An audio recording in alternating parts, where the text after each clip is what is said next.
Hello, teacher. I'm so sorry to be late. Hello, Fernando. Welcome. Fernando Julian. Hello, teacher. How are you? Can you hear me? Yes, we can hear you, Fernando. Okay, very good. I'm so sorry to be late. It's just my internet connection was bad, so I wasn't able to get in, but I'm here already. Okay, we're waiting for your classmates to join. We have two more.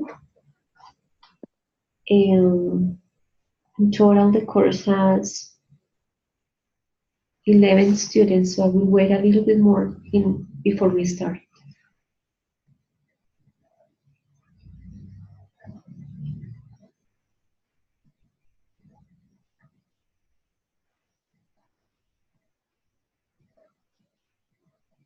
Good evening, Juanita and Carlos.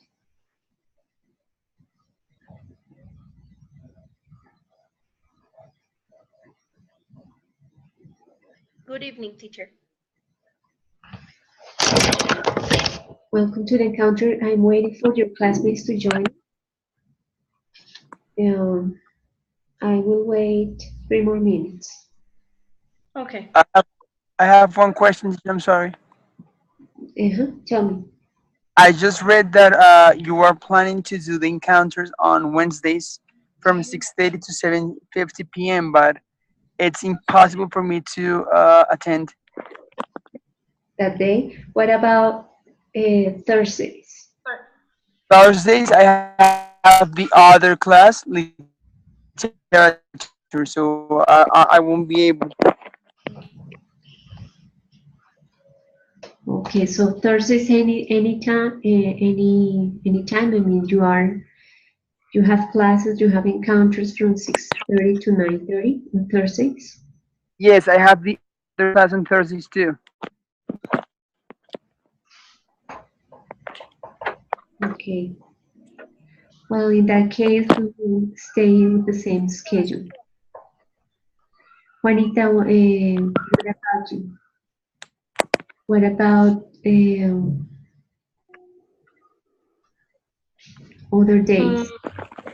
Well, I can do it. It would be better for me to the If there's no more, tomorrow. if Oh, there's no sorry, more Fernando, choice, go on. I'm sorry, I couldn't hear you, Juanita. But you'd rather prefer. Juanita, Hold on a second. please repeat. Yes. Oh, I was saying that it would be better for me if the encounters would be on Thursdays. Oh, sorry, on Wednesdays. But I could do either today or tomorrow. Thursdays will be rough for me because with my kid, I have to go with her to a swimming pool, so would be not that easy for me to. All right. if I have no more choice, teacher, I will try to make it on Wednesdays. It's okay. Yeah. Fernando, so it would be okay for you on Wednesday from 6:30 to 7:50? Yes. For me, it's okay. I don't know my other classmates. I could fix my schedule to make it. Don't worry. I mean, it's okay. If there's nothing else I can do, it's fine. I will try to figure it out. Don't worry. Okay, anyway, I need to ask the other classmates if they can do, if they can have encounter that day, so we will change it. Alejandra, welcome to the encounter. Thanks, teacher. Alejandra, we are discussing about the possibility to change the schedule of the encounter. Is it possible for you to have it on Wednesdays from 6:30 to 7:50?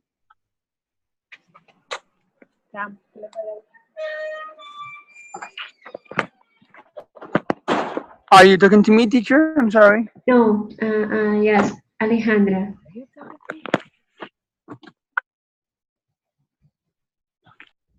Alejandra?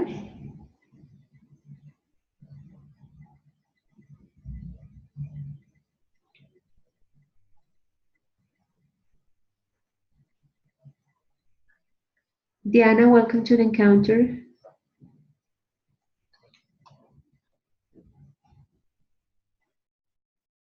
Diana, do you hear me? Yeah, I can. Okay, great. Diana, we are discussing the possibility to change the schedule of the encounter to Wednesdays from 6:30 to 7:50. Is it okay for you? That would be even better for me. Yeah, thanks. Okay, so so far 5 of you can. So I need to ask the rest of the class in order to make a decision.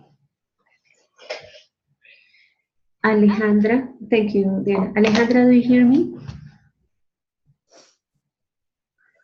Alejandra,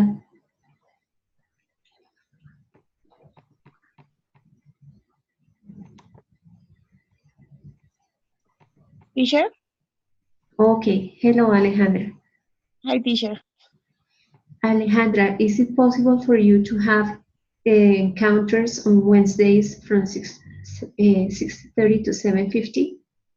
Yes, teacher, it's impossible because I have English, English class. Uh, Okay, how English? right. Well, anyway, let's start the encounter. Is So Fernando, I know you have another encounter at 7:30, so you can leave at that time. Well, Able to be here next Wednesday. I mean, if it's next Wednesday from 6:30 to 7:50, it's okay. okay, but so far, Alejandra can't. And I need to ask the rest of the class. I need to ask for 6 more students. So I will let you know through email if they can, or if we can, or if we need to stay in this schedule. So I think we're missing Carlos Andres, Yes, the other Fernando. Carlos is joined the encounter, but he's on his way home, so I'm not sure if Oh, okay. here. Okay, no, teacher. Now I'm in my car, but it doesn't matter if it's on Wednesdays or Tuesdays. Okay, good, Carlos. Thank you. Okay, I'll pay attention. Okay. Okay, thank you. Okay, Well, thank you.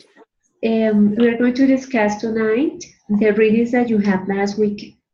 Those readings were about methods, approaches, and sequences to teach. And the second reading was about the communicative approach. So Hasta luego, Sara. I would like you guys to tell me what you remember about those readings.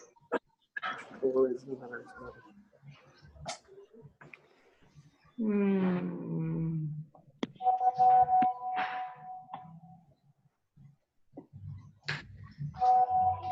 Any of you? Yeah. Okay, I can start if you like. Thank you, Fernando. Hi, Oh, everyone. How are you doing? Hi, guys. hey, Fer. First reading. Well, I got some notes of the first reading. It talk about acquisition, what it means. We talk about learning, comprehensible input, language chunks, grammar, translation, audio, lingualism, and another things. Well, acquisition is the way in which people get language with no real conscious.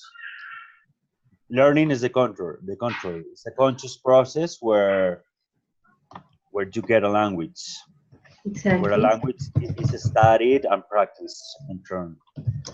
You talk about comprehensible input. That means the language that the students understand more or less, even if it is a bit above their own level of production. He talks about the language chunks or pieces of language, phrases, pieces of phrases of two or more words, which we use as units of meaning to communicate. It talks about the grammar translation, which is a method that introduces the idea of presenting students with short grammar rules and talk about audio lingualism, which describes the grammatical patterns of English so that we can have students repeat and learn them. Other the PPT, the presentation, practice, and production. Right. The communicate language teaching, the task-based learning, and what else? And well, I got here the principle eclecticism, Okay. which I would like you to explain a little bit. I think it is about the three stages that lesson plan is divided into, like the engage, active, study, and activate. That's what I got here in my notes. Exactly. Actually, I studied that in the first period. These three phases of the lesson plan: engage, study, and activate. It's very interesting. Really very interesting. Yeah, And concerning the second lecture, well, I must tell you that it was a pretty complicated reading. Yes. I found it pretty it was complicated. hard. I got notes here, but it was hard. It was really hard. I got really trouble reading that. So maybe another partner will explain that. Okay, Fernando. Thank you. Thank you. I would say that the second lecture was hard to read because you could barely understand what it says. It happened the same to me as Fernando said. Hmm. The first reading, it's interesting because it's what you do in class. I'm a teacher. I'm an English teacher, and it's what you do in class. And you see the kids doing grammar translation.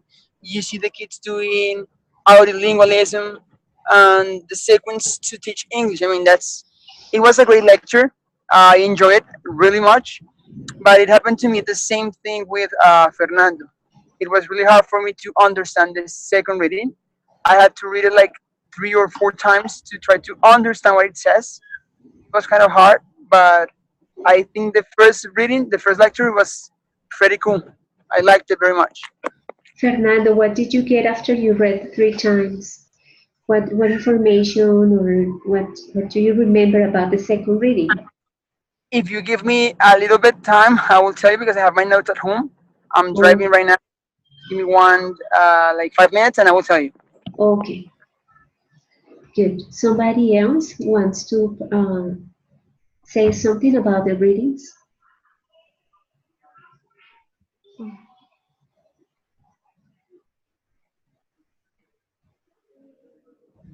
As my classmate said, I found first reading very interesting. Actually, it was easy for me to understand it. I used to teach English, but like in particular classes, um, and I found it really interesting in many ways. It was easy for me to understand what it was saying, and I think that there are many facts in there that are useful for us to learn how to teach in the correct way. On the other hand, for the second reading, it was very hard for me to understand it too. It was not easy. Um, if let me just take a look to my notes. If let me see if I can say something about them. But it was really hard for me to to understand them. Let me see. Mm, Juanita, can I interrupt 1 second? I'm so sorry. okay. Okay, well, the title of the reading is the communicative Communicative approach approach. to language, right? Yes. And communicative Yes. process. That, yeah, that's the title of the reading, and according to what I read about that reading, it's like when you teach English, communication is really important because when you communicate in an appropriate way, you're able to make yourself clear. You're able to make understand what you're saying. Um, there's something about the part number one of the reading, that it said something like, uh, a considerable momentum of present day language teaching may be seen as a response to a problem which teachers have been aware of for a long time. I think that communication it's essential for a good teaching class. As I said to my students, if you don't communicate, if you don't express your ideas, I won't be able to correct you. I won't be able to takes. So I think that communication is very important because it gives like the way to explore. It gives you the opportunity to understand what your kids are saying. And when we talk about communication, what comes to your mind? What type of activities and what type of output? I would say that lectures are really important. Audios are really important. All the things that you use to teach class are important because that's like those are like your tools. The things that you use in class, those are your tools, and that gives you the opportunity to give a good class. Okay, yes, we need to foster reading, listening, writing, speaking. But what does communication entail? I mean, what makes a lesson communicative? I think that it makes it communicative when you when the other can understand what you're saying, like when your class when your um, students, for example, can understand what you're saying or what you're trying to explain. I think that that makes a lesson communicative. Okay, so Juanita mentions the idea of exchanging information and being able to make yourself understood. Right, Yes. so we are talking in that case about speaking, right? Oral communication. But that's not the only way to communicate.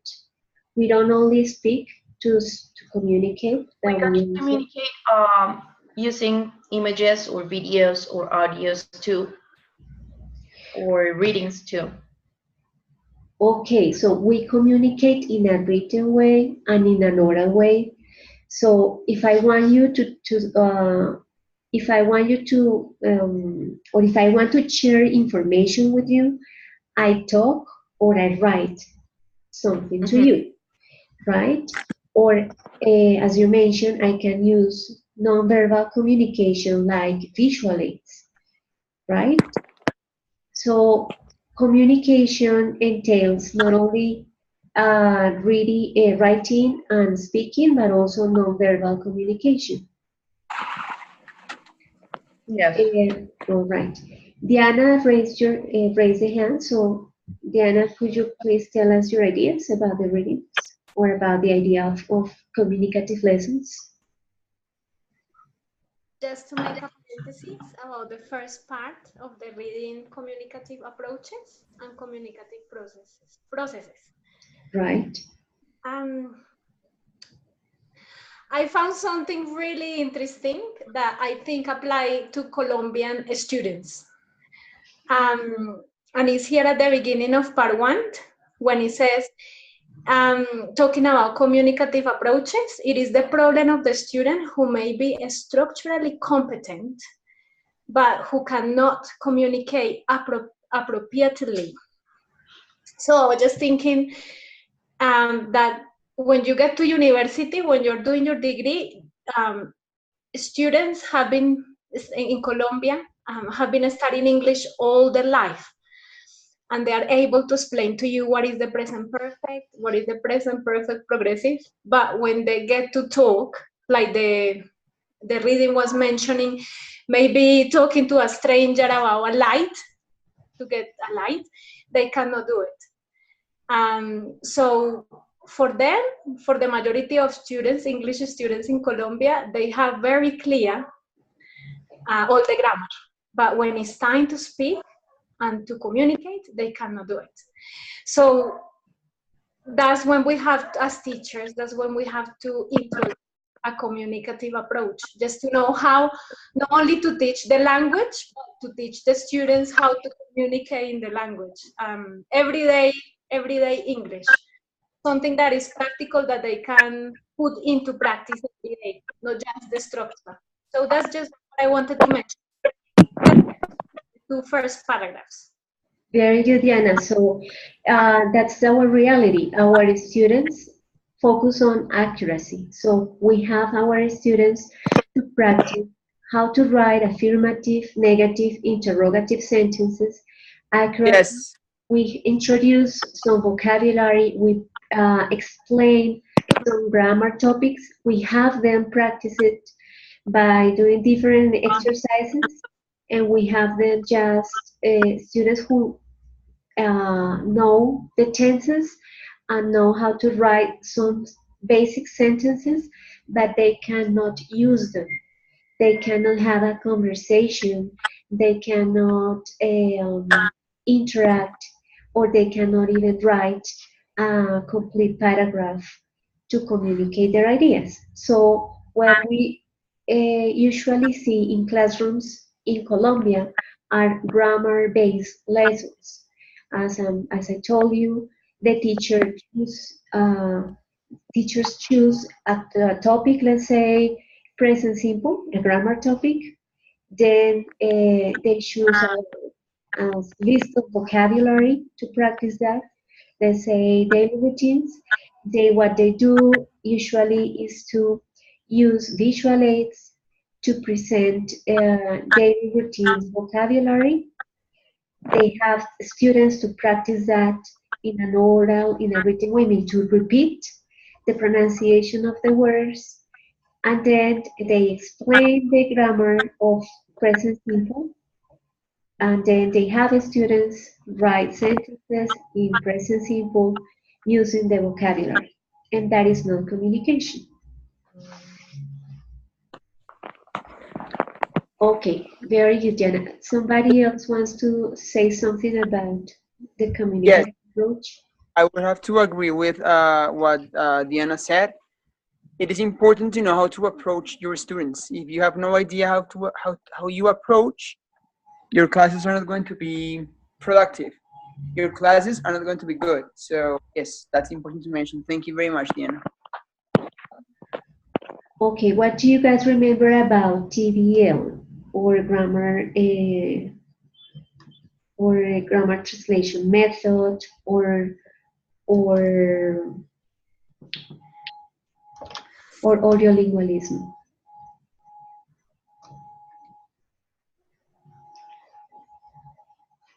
What do students do in a grammar translation class?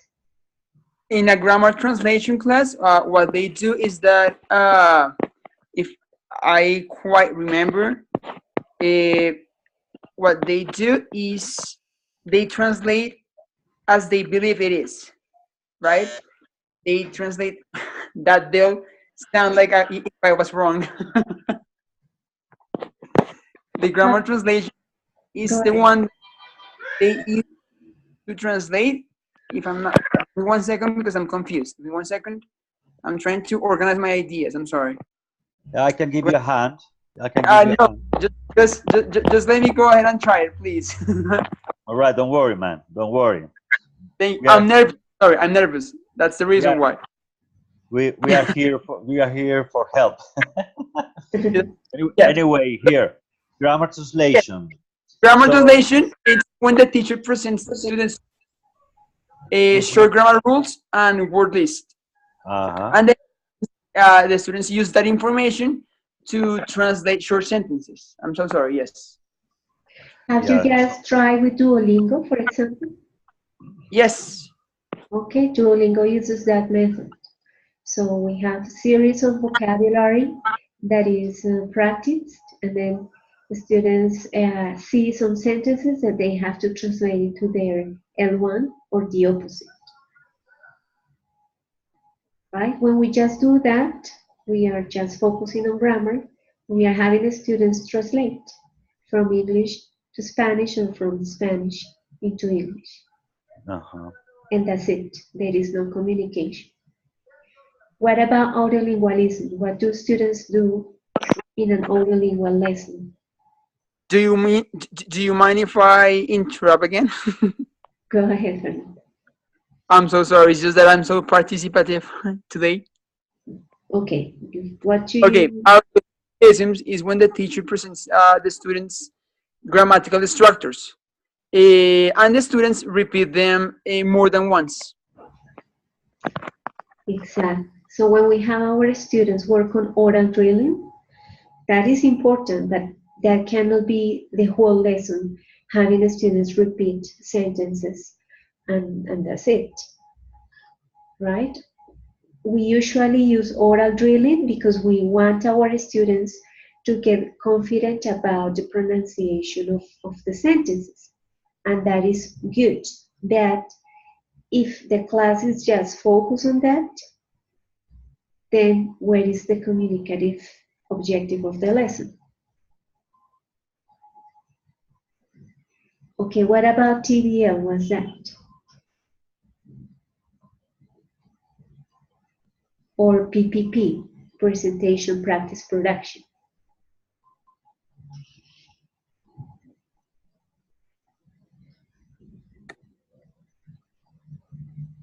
Yeah, Teacher, that's. Oops, sorry. Go, go ahead. Go ahead.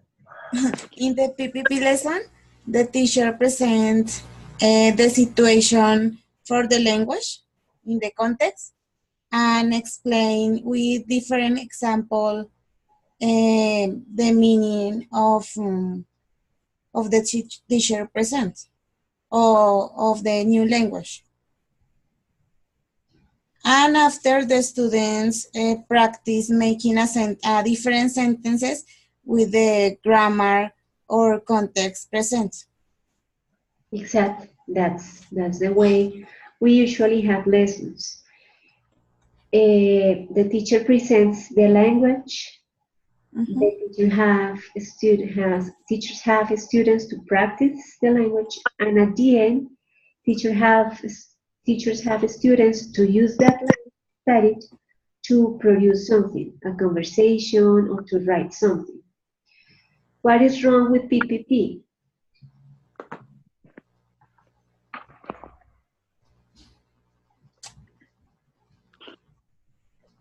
I think that what is wrong with PPP would be that mm, that you don't have the chance to correct the mistakes that they're making, probably. No, is teachers can Since correct, and usually they do. It's a controlled practice, not is free for the student. Presentation, practice, and production. So actually, they do. The students cannot communicate freely also. So They- everything is controlled, the structure. Exactly. Yes.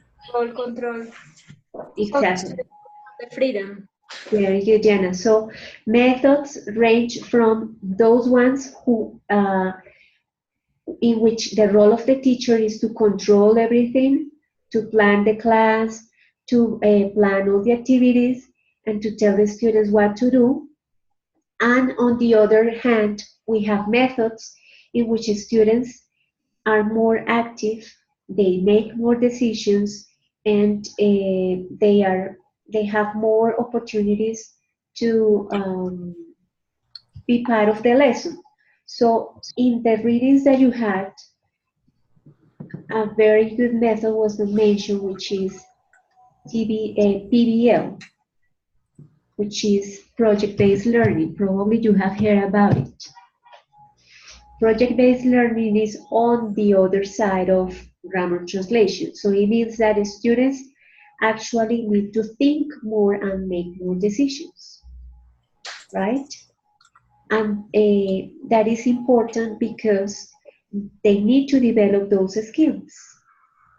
Those are 21st century skills that everybody needs to develop in order to be good in any job, to make make decisions, to collaborate, to think critically, to communicate in a good way, among others. So PPP is very controlled. The teacher plans everything. And the teacher explains usually everything. On the other side of explaining, we have inference, which means that we need to have students be able to come up with rules to understand, for example, vocabulary by context, um, for example, to predict, right? So if the teacher explains everything, if it starts a lesson by saying, this is the vocabulary, for example, of the parts of the house, bedroom means cuarto, living room means sala, etc. So there is no chance for the students to infer information and to see language in a way people usually use it in real life. So usually teachers who use PPP present the language and explain everything without a context. What does it mean to have a context? I think, sorry, teacher. I think that a contest is when you can use the language in a real situation. Yes, it depends on the what you want to say or the activity that you are carrying on. So I think Okay, that means. good, Carlos, could you please give us an example of a context for a lesson? Okay, for example, it could be hospitals. I don't know. Maybe the way that people can communicate with doctors, it can't be the same that when you communicate with your friends. Yes, and the vocabulary can be different. So the context, I think, the setting, the language setting changes a lot. Very good, Carlos. So if I plan a lesson, not thinking about a grammar topic, but a situation, like for example, setting an appointment, right? Or visiting the doctor, I am going to show the student an example of it. I will show the student a conversation, or I will show the student a written conversation or a video about that situation. So they have the example, and with the example, we can have students to infer some words, or we can elicit from students previous information they might have about that situation. Usually, if we teach adolescents or adults, we don't have students who are totally, um, let's say, that don't have any knowledge about English. Usually, adolescents and adults have studied English for some years and they have some knowledge about vocabulary. So we can present an example and ask students what they understand in the video, or what words they understand. Or we can have students make inferences based on the title of the situation, right? So if I start a lesson with an example, I can have students infer uh, what is going to be studied during the lesson, or I can elicit their previous information about the situation, right? And that is important. That is to connect them with the topic.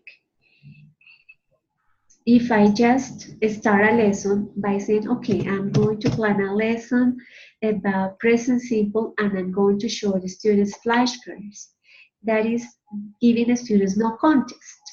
They want to understand how they can use that vocabulary in a real situation. They want to see the example of how they can do it. So TBL is about providing the students with an example,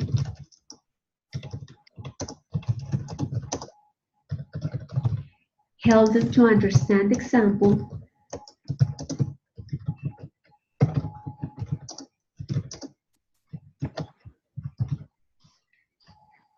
help them to study the example,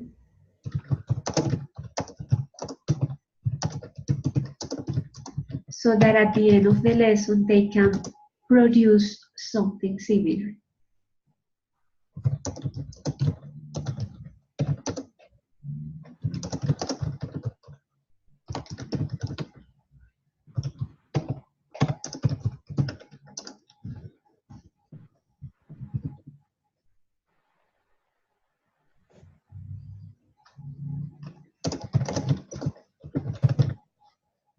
Right?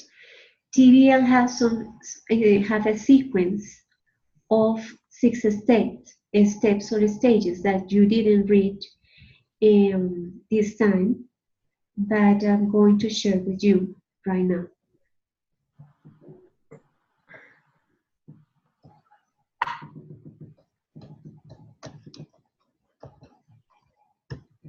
Okay, in those 6 stages, the stage number 1 is to present the example, to elicit previous information, to use visual aids to help the students understand those words that they don't know, to help the students understand the example little by little. How can I do it?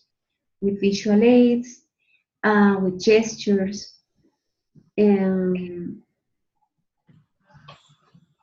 well, usually is through that way. But what happens if I want the students to be able to set a medical appointment, for example, at the end of the lesson? I need to, little by little, have them rehearse that. So in number 2, control practice, the second stage, what students do is that they practice pronunciation, so I have their oral drilling. In the second part, I have some audiolingual activities, right? I use that method in the second stage with the purpose of helping the students be more confident when they produce the language.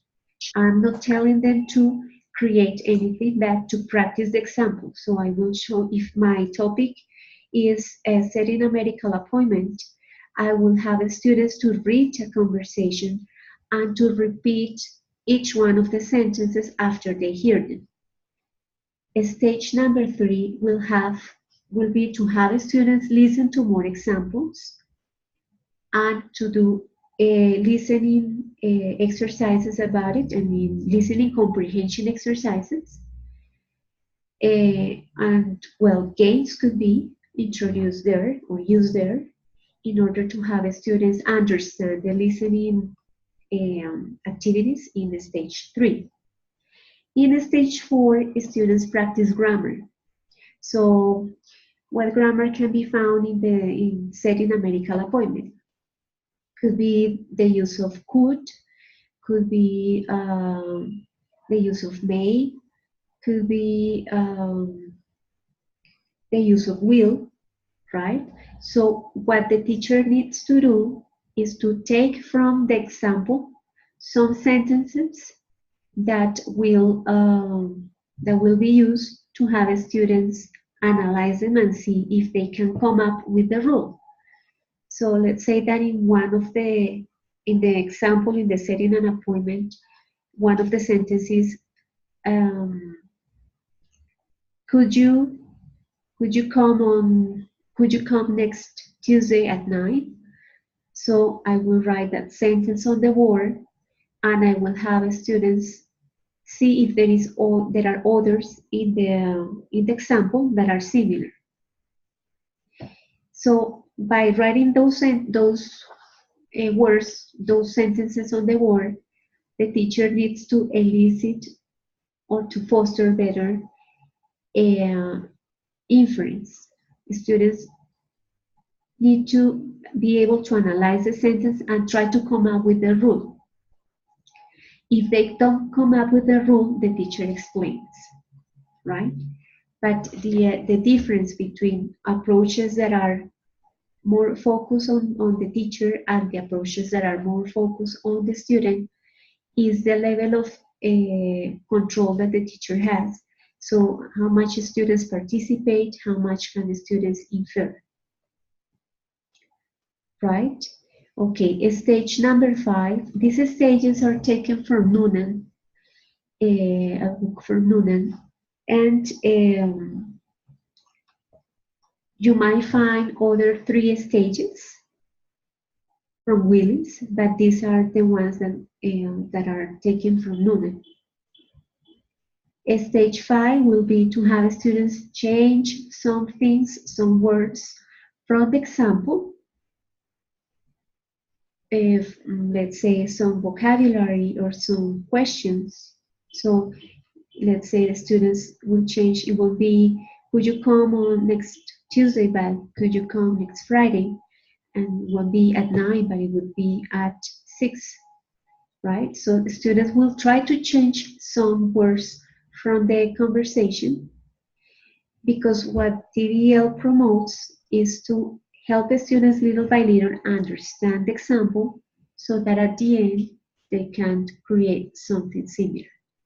So stage number 6 is, okay, now that we studied the example, you need to create a new conversation, right? So everything is linked in this sequence.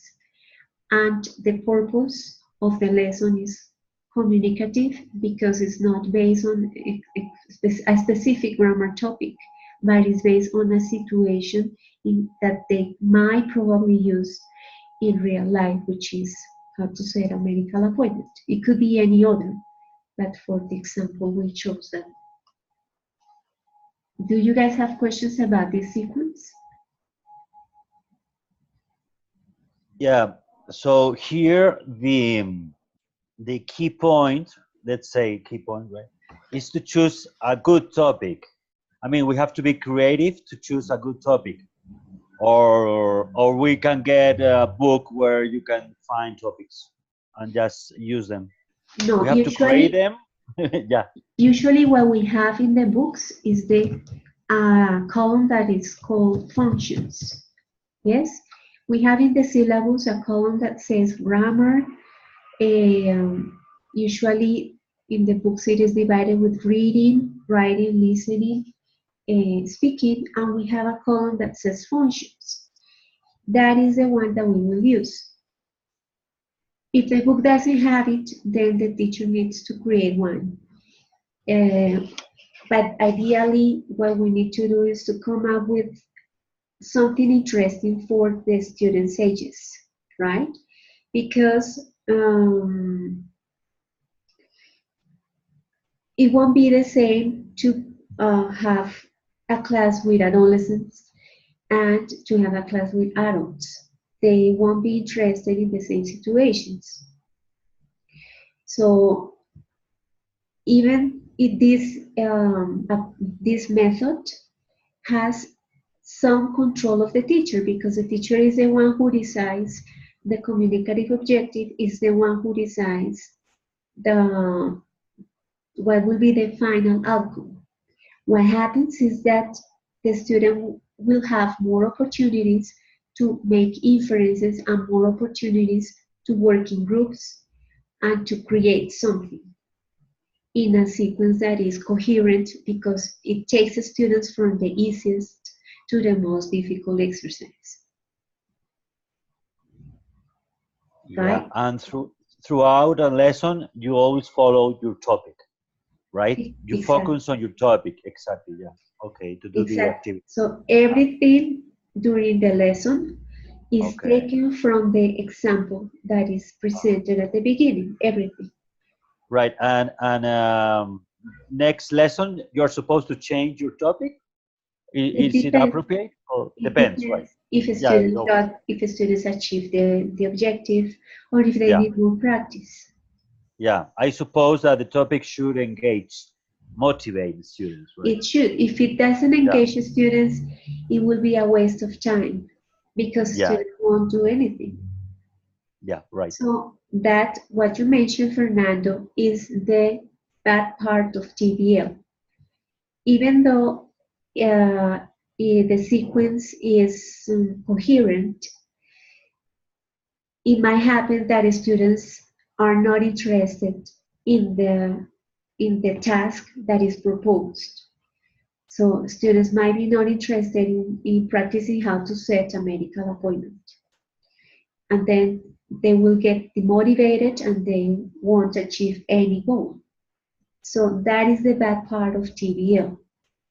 And a method or an approach that gives the students more freedom and more opportunities to be part of the class is PBL. Does anyone know how PBL works?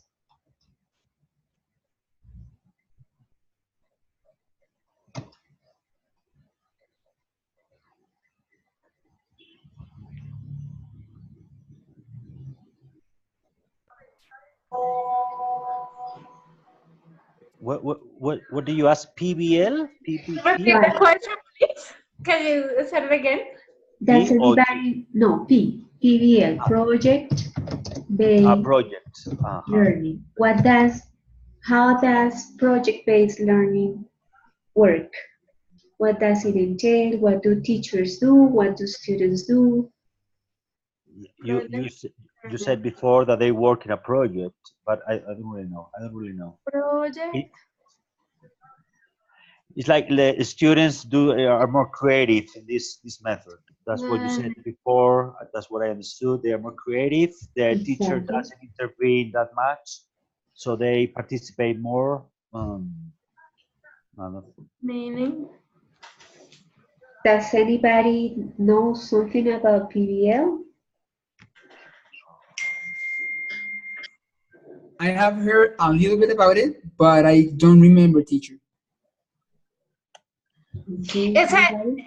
Teacher Diana, is it done through discovery techniques? Like the students have to discover the topic through dynamics and games and challenges during the class? No, Something like, they choose the topic actually. They choose the project.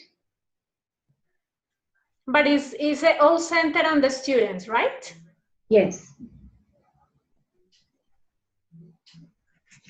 So they choose the topic and they have to investigate, they have to exactly. research about the Yeah. topic.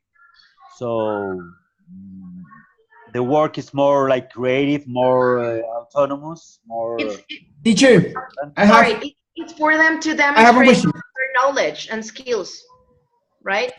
Yes, actually, PBL, if I'm not bad, if I'm not incorrect, is a positive behavior for learning, right? It's positive because the students are more engaged. They, Yes. Yes, because so they are like they are they have to develop um, deep content of knowledge and critical thinking. yes, So I think that the purpose of them to prepare a project of a specific topic would be for them to be uh, to develop critical thinking, creativity, communication skills. I don't know. Yes, that enables students actually for a learning and well-being. I mean, for an environment where they learn in a positive way. exactly. Let's think about your projects, your research project. You thought about a question and then you need to find out the answer. You need to research to find out the answer. Kind of something similar is what the students do, but in a small scale. So let's say that students are interested in finding out how to teach others uh, how to take care of the planet. Let's say that could be a project for primary school students or high school students, right? They need to come up with a very good question, very interesting, so they can research about it, and they need to find out a way to present their conclusions to the rest of the class. It could be a presentation, it could be through a video. They could use many resources to present their results. But what is good about PBL is that the students are the ones that choose the topic they want to research. And the role of the teacher is to guide them to achieve to be able to answer the question. Now, that is scary for some teachers because they don't have control of anything, or they don't have control of most of the process. And in many schools, what happens is that teachers choose the project and give the students, help the students to answer the question, right? In that case, students participate more, make more decisions, work in groups, research, but the teacher is the one who chooses the project in order to link the topics that they need to study with the students with right? So the idea of the readings was like to show you the different methods that we have had in the history of teaching English, starting for grammar translation, which is very controlled, not focused on communication, to PBL, which is the opposite, right? When you get to Teacher Practicum 1 and Teacher Practicum 2, you will get more information about those methods. But the idea was to reflect a little bit about how much control we have in the lessons, if we are actually promoting communication, or if we are having the students, as Diana mentioned at the beginning of the encounter, to be good at knowing the grammar tenses, and that's it, but not communicating in any way. Do you guys have questions about this?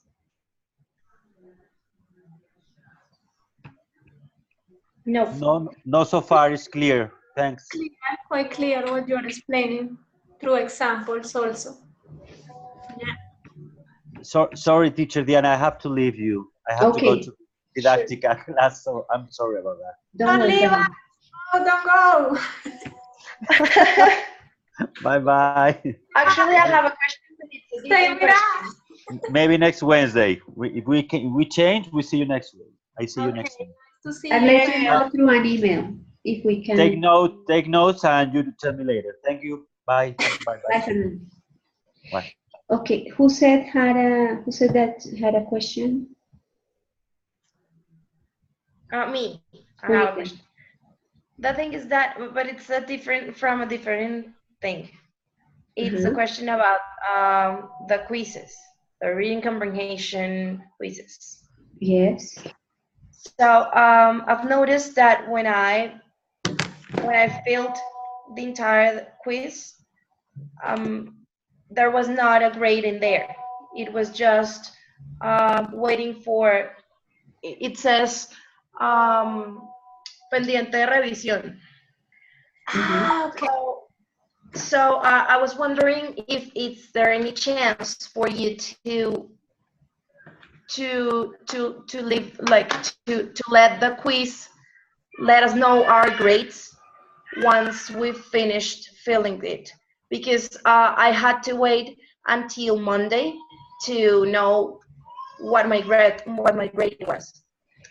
No, And, that is created that way. And I'm not used to it. all of you have the same opportunity to just check the attempt after the deadline of the quiz. All the quizzes I have in all the virtual rooms that I have are set in the same way, and I won't change it because all of you will have, even though you will have the feedback just after you finish, you will have the feedback by the deadline of the quiz. So that will stay in that way. That will But what's the reason for that? Because we're used to have quizzes in our other classes, and in the other classes, when we finish our quiz, there's chance for us to check what our review and see our grades.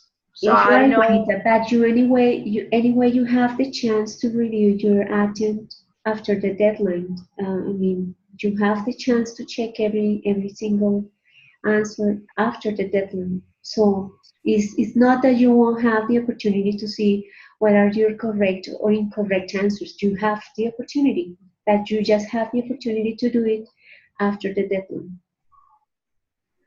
Yes, I get it, but why is it like that? I mean, why don't you use the same method like in the other classes for our quizzes? It's just is that's Because just because in other classes with other students, they had copied the answers and they had passed them to the other classmates.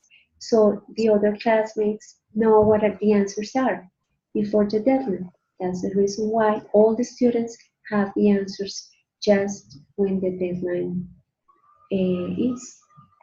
That's the reason. okay. But anyway, you will have the chance to check your answers. okay. Okay, got it.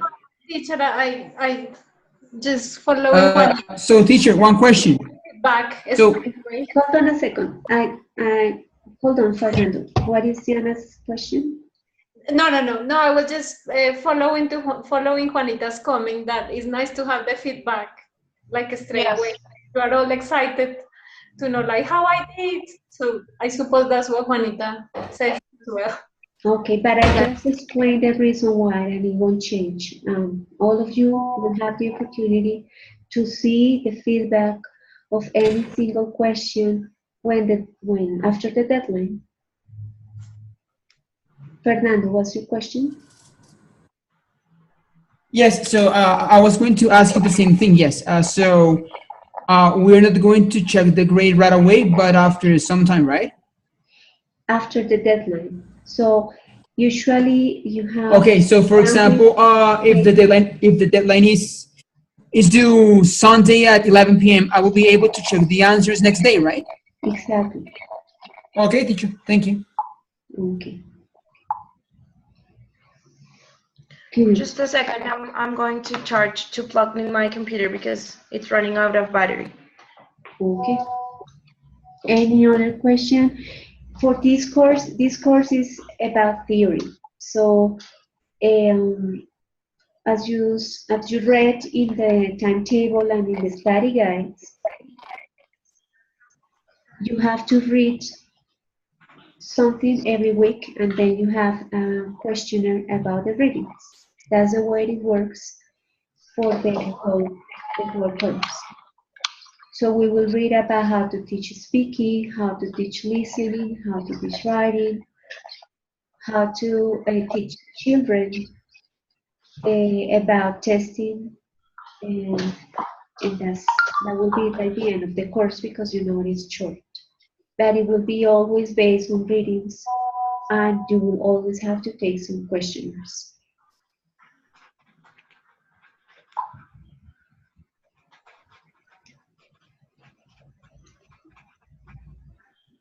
Okay, any other question?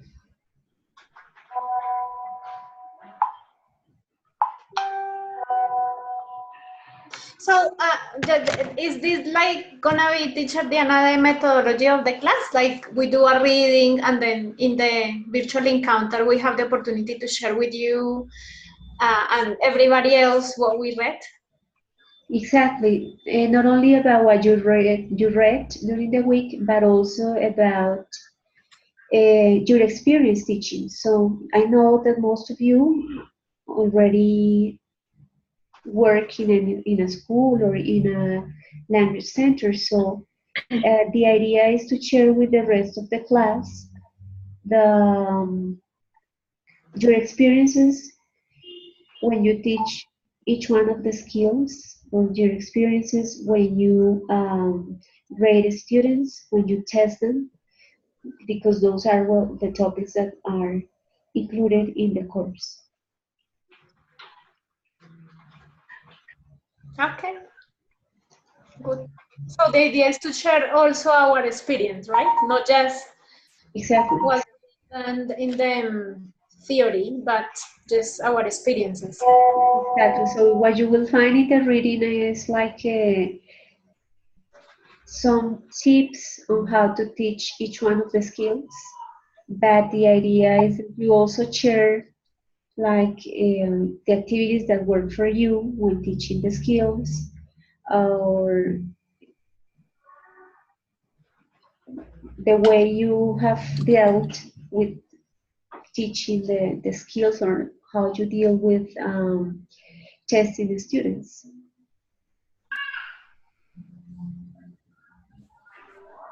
Okay. Okay.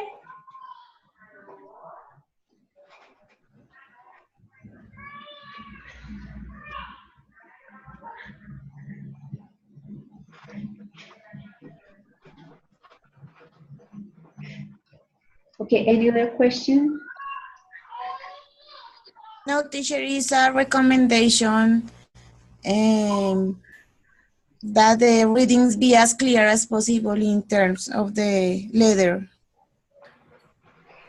Well, this week you have the PDF of the whole book, and you have a PDF of chapter 20, which is about how to teach speaking.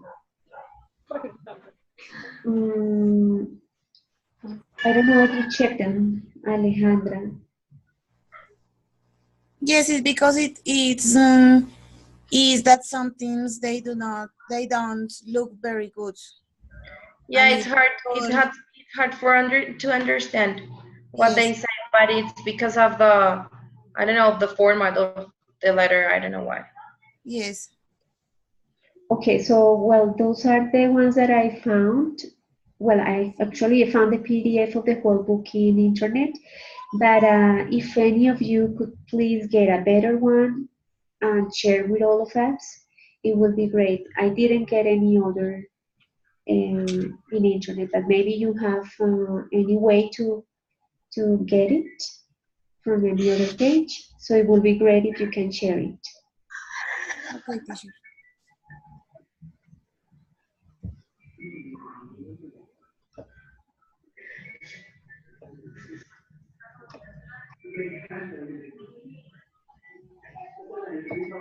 Let's see.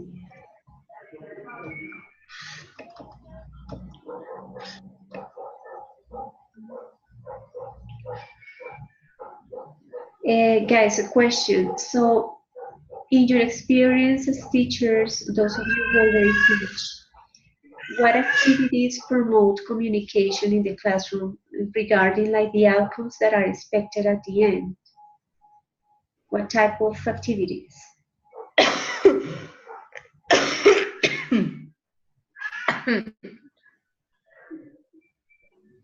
Teacher, I'm sorry. Can you please repeat the question? It's just that I didn't hear. Yes, what activities can promote communication in the classroom? So when we, Okay, that's in your experience as okay. teachers, So okay, warm up activity that I do every time with my students. It's the following. I give them some words for them to look in the dictionaries. In their dictionary, right after they look at the word, what they have to do is they have to create a sentence with that word. Right after they create a sentence, if they want to, they can draw something that represents that word, and then they have to explain it in front of the class. That's like a warm up activity that I do. okay, thank you, Fernando. What about the outcome that is expected from the students at the end of the lesson? So in the example of TDL, the idea was to have students create a conversation in which they set a medical appointment. That that was an activity like to create a conversation, but there are many others. Which other activities can promote communication?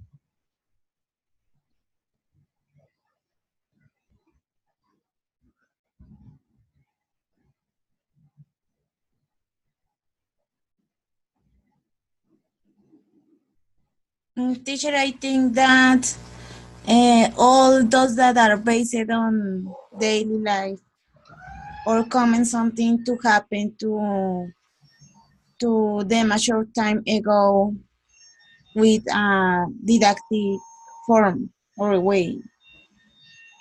Okay, so sharing experiences, good. Uh-huh. Which other? Teacher, I think when you put an engaging topic, I think that is easier for the students to get in touch, yes, practice.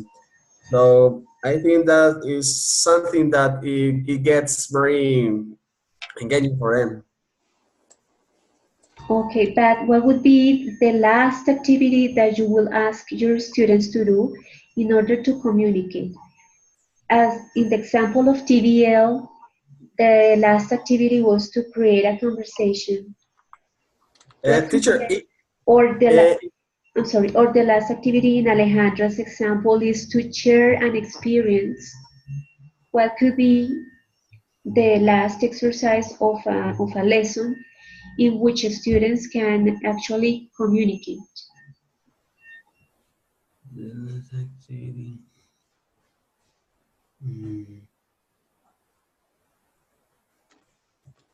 sorry, teacher, but I don't understand you very well about this question. So the last activity that we I don't understand very well. Sorry. Yes, in a sequence of TVL, remember that at the beginning, the students are given an example on how to communicate for a situation. So that at the end of the lesson, they need to be able to do something Free simple. conversation. Free conversation. I think is Okay, that could this be one. a conversation, could be an activity in which they show communication. Yeah. Sharing experiences could be an activity in which they communicate. Which other activities help students to communicate?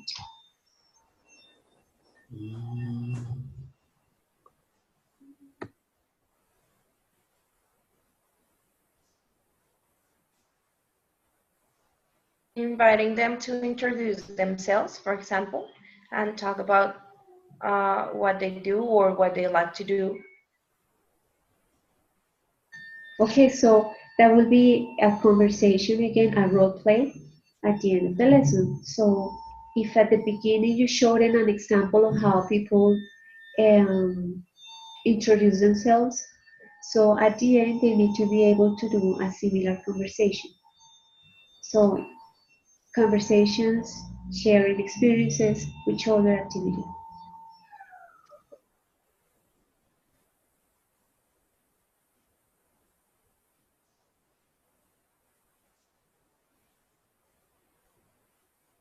Teacher, what about something like a video photo or something like that?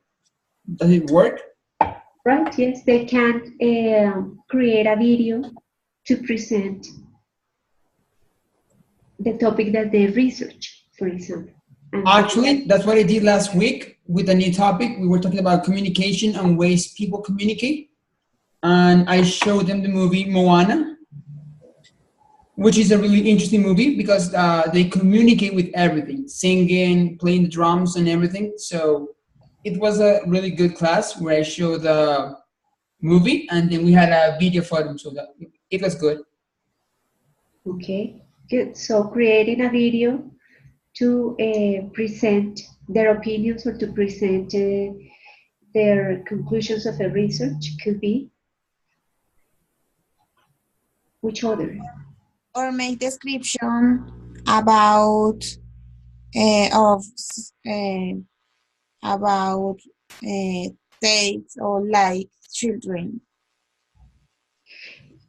Create a For description example, about, of something that children like. Okay, so describe what they like. Or Or they, games. or they could create like an acting, like when they had to use all the knowledge that they learned during the Role. class.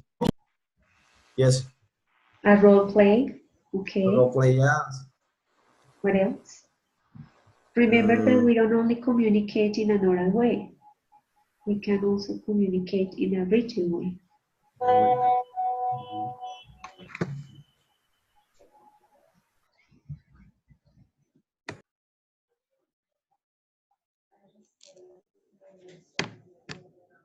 Writing through writing also. For example, Writing essays, stories, dialogues, conversations. okay, so if it's about writing an argumentative essay, you will present an example at the beginning, you will help them to understand that example, so that at the end of the lesson they actually write one, one argumentative essay, right? Exactly. Any other activity?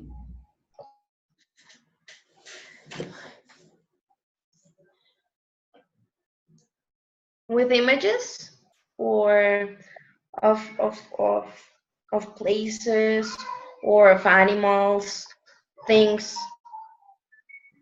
like to in order and associate them with English words. So you mean matching exercises of pictures? Yes, matching exercises, pictures with words. That's an exercise that students can do in a sequence that what they can communicate through it. When we think about communication, we need to think about what we actually do in real life. So in real life, when we communicate others about a topic, we we don't match visual aids with pictures. We talk, we exchange opinions, we can send letters, we can write paragraphs.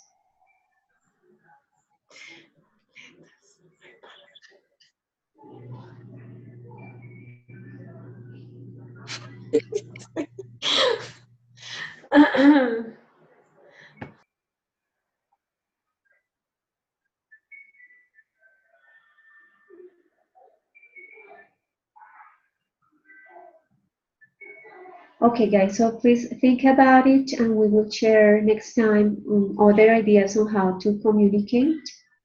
Um, think about how we can create communicative lessons.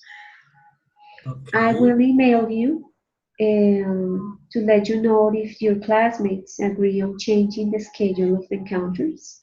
So far, 6 of you can change it to Thursdays, sorry, to Wednesdays, but I Wednesday. need to ask 5 more students.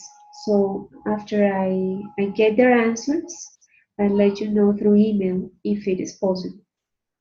If it is not, we will continue on Tuesdays. Any question, any comment?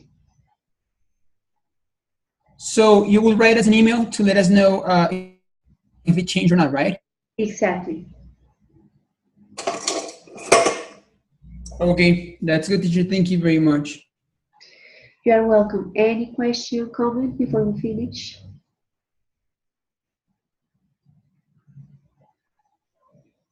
Teacher Teacher, Diana.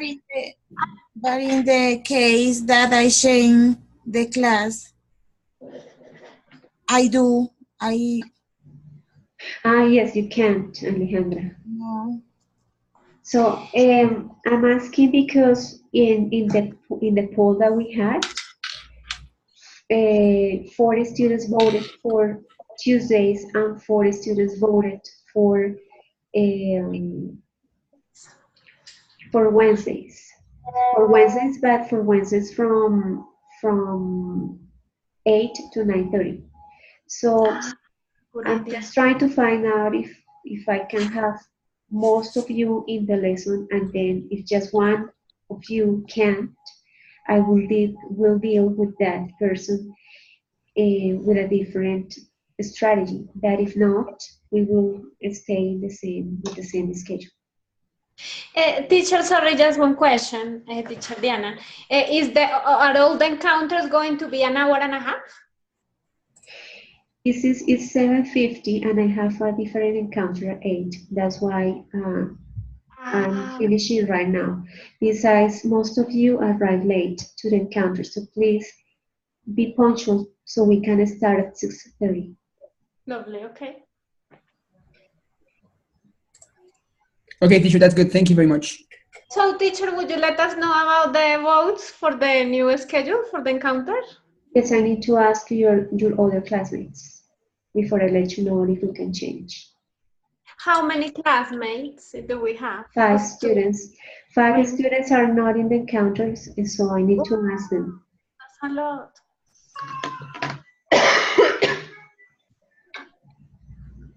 So after I get their answers, I'll let you know if we can change the schedule. Okay. Okay. Okay, that's it. See what I will make. I will email you to let you know. Okay. Hey, Okay. thank you, teacher. Thank you You're very welcome. much. Thank you very much. Thank you. Thank you, teacher. Have a good night. Thank you. Thank Bye you. bye. See Bye. you. Bye bye. Bye.